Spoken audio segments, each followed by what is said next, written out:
안녕하세요, 저스티스입니다. 이번 시간에는 돌궐 제국에 대해서 알아보도록 하겠습니다. 여러분 재밌게 보시고 좋아요와 구독 눌러주시면 감사하겠습니다.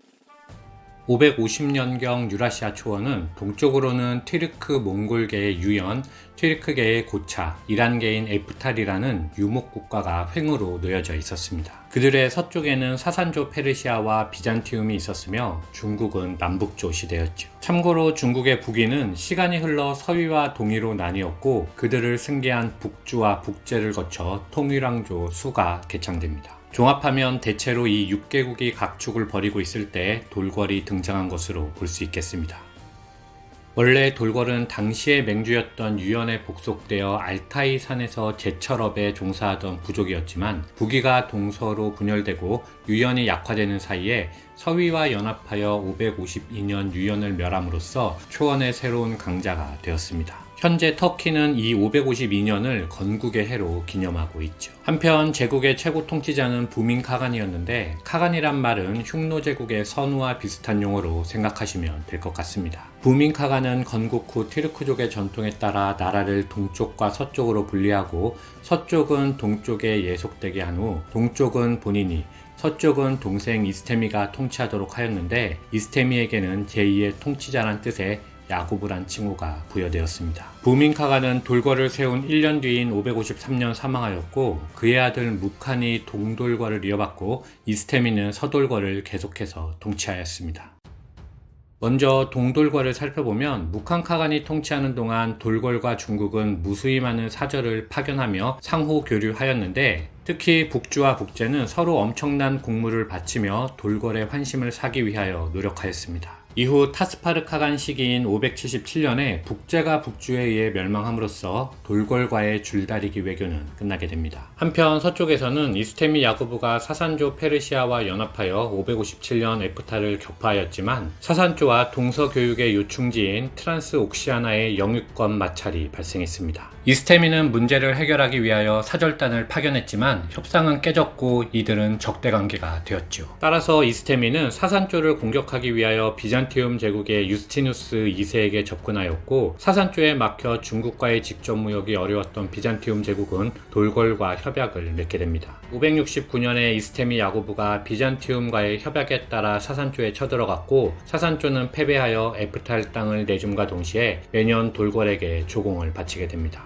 아울러 사산조는 571년부터 돌궐의 지원을 얻은 비잔티움 제국과 19년간의 전쟁으로 국력이 쇠퇴하였고 양국이 싸우는 틈을 타서 서돌궐은 코카서스 북쪽을 통하여 아바르족을 추격하였는데 그들의 서진을 비잔티움 제국도 막지 못하였습니다. 이렇게 돌궐은 유목민을 통합한 대제국이 되었는데 이를 제1돌궐 제국 시대라 하고 제1제국은 시조 부민을 시작으로 약 107년간 지속됩니다. 참고로 사산 왕조는 630년대 후반부터 아랍에서 창시된 이슬람교의 공격을 받기 시작하여 651년 멸망하였고 이로써 이슬람 이전의 이란 역사는 종료됩니다.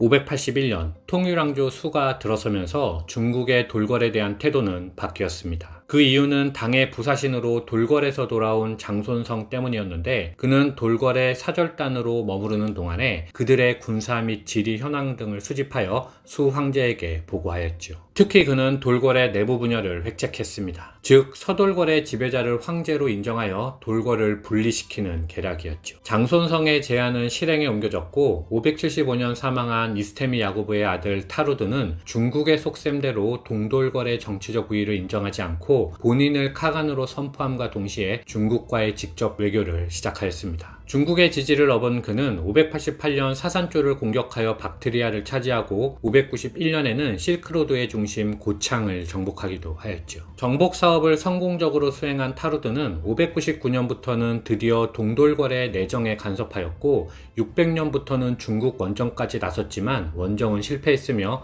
그는 토요콘으로 망명하였습니다. 이후 타르두는 603년에 사망한 것으로 추정되며 그의 부재로 인하여 힘의 공백이 생기자 제국을 형성하는 여러 부족들이 과도한 세금을 핑계로 독립을 선언하기 시작했습니다. 이들의 반란으로 힘이 빠진 서돌궐은 결국 659년 중국에 복속되고 중국은 도호부를 설치하여 서돌궐을 지배하죠. 한편 동돌궐의 쇠퇴 과정을 살펴보면 581년 동돌궐의 타스파르 카간은 죽기 전에 유언으로 후계자를 본인의 아들이 아닌 형 무칸 카간의 아들 다로빈으로 정하였는데, 타스파르의 아들인 알로가 본인이 후계자로 정해지지 않은 것에 대해 반기를 들었을 뿐만 아니라 돌궐의 원로 회의도 이 둘이 아닌 아사나 섭도를 이시바라 카간으로 추대하여 동돌궐의 카간 승계 문제가 발생하였습니다. 이 혼란을 틈타 583년 수나라는 돌궐을 공략하는 데 성공하였고, 585년 수조정에 서한을 보내 동돌궐은 수나라의 신하임을 인정하게 됩니다. 하지만 612년부터 세 차례나 진행한 고구려 원정이 실패로 돌아가면서 수왕조가 위기에 처하는 반전이 일어납니다. 이 틈을 타서 새로 즉위한 쉬피카간은 대수왕조 강경책으로 선회하였고, 수왕조에 대한 보복을 노리던 쉬피카간은 이연 이세민 부자가 수도 장안으로 들어가 정권을 잡을 때 동돌궐의 기마부대를 보내며 그들을 도와주었죠. 618년 수왕조를 무너뜨리고 당왕조가 들어섰지만 그들 역시 동돌궐 군대를 두려워하기는 마찬가지였고, 그 두려움은 새로 즉위한 출라카간을 독살하게 만듭니다. 따라서 동돌궐의 마지막 왕 일리카간은 622년 대군을 이끌고 중국 원정을 시작하는 등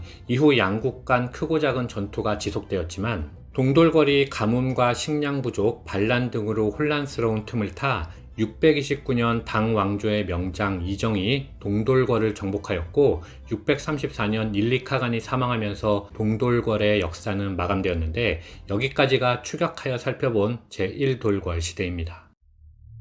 630년부터 제2돌궐 제국 시대가 시작되는 682년까지 반세기 동안 당왕조는 기미지배를 통하여 돌궐을 통제하였는데, 일테리시 카간이 지략가 톤유쿠크의 도움을 받아 독립을 선포하여 제2돌궐이 건국되었습니다. 일테리시 카간은 중국과는 17차례, 거란과는 7차례, 우구즈와는 5차례 전쟁에서 모두 승리하며 돌궐의 정신적 고향인 웨티켄 지역을 확보하였고, 제2돌궐을 강력한 나라로 만든 후 건국 10년 뒤 사망하였습니다.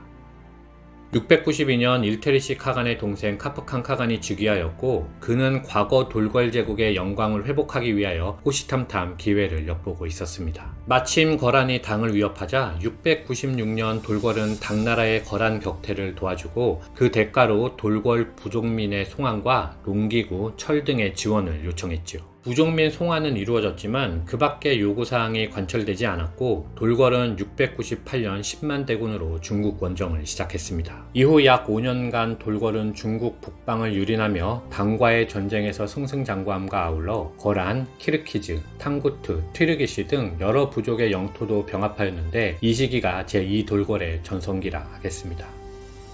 돌궐이 다시 제국으로 부활하자 당왕조는 이번에도 돌궐에 속한 부족들을 통하여 이간책을 사용하였습니다. 그 결과 708년부터 매년 카프칸 카간에 대한 반란이 발생하였죠. 반란의 대부분은 톤유쿠크가 진압하였지만 715년부터 여러 부족들이 중국의 복속을 신청하였고, 심지어는 카프칸의 사위마저도 중국에 망명하게 되는 등 부족들의 이탈이 심화되었습니다. 이는 제국의 쇠퇴를 의미했고, 카프칸 카간 사후 그의 아들과 사촌들 간의 왕권 다툼이 발생하여 결국 일테리시 카간의 아들 빌게 카간이 716년에 즉위하였습니다. 중국 및 여러 부족들과의 크고 작은 전쟁으로 백성의 충성도가 떨어지고 있던 상황에서 빌게는 자신을 도울 친척이나 지도층들을 모두 몰살시키며 즉위하였기 때문에 국가 경영은 더욱 힘들 수밖에 없었죠. 하지만 그는 명제상 톤유쿠크만을 살려주었고, 본인의 동생인 퀼티킨을 군의 수장으로 임명하여 셋은 트로이카를 이루며 돌궐의 쇠퇴를 막기 위하여 노력했습니다. 그들의 노력으로 돌궐은 일시적인 안정에 들어갔지만 3명이 모두 사망한 이후 돌궐의 약세를 인지한 카를룩, 위구르, 바스밀의 연합세력이 제2돌궐을 정벌함으로써 744년 제2돌궐은 멸망하였습니다.